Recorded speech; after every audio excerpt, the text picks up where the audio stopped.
Біз қазір немістің етті мериносының алдында тұрмыз. Бұл қойдың қандай артықшылықтары бар және кемшіліктері бар? Бұл енді Германиядан әкелген Deutsche Merino Fleischhaft дейді, немістің етті меринос қой тұқымы. Бұның ерекшеліктері өздеріңізде көріп тұрғандай, кеуделері кең, арқасы кең, жауырынды, сан еттері толық. Тағы да бір ерекшеліктері бұл жақ қой тұқымының мына теріні сыпырып тастап, қаны, ақ кет, іш құрылысының барлығы, аяғы, басы барлығы алынғаннан кейін таза еті қалған кезде бұлардың ұша шығымы 55%-ға дейін 55%-ға барады. Екіншіден тез өсіп жетіледі.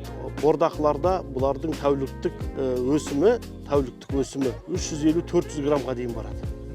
Қозы берімі де жақсы. Қозы. Иә, қозы төлдеуіш қасиеттері бұлардың 130-140%-ға дейін барады. Иә. Сонан кейін тағы да бір ерекшелігі ет пен сүйектің ара қатынасы деген түсінік бар.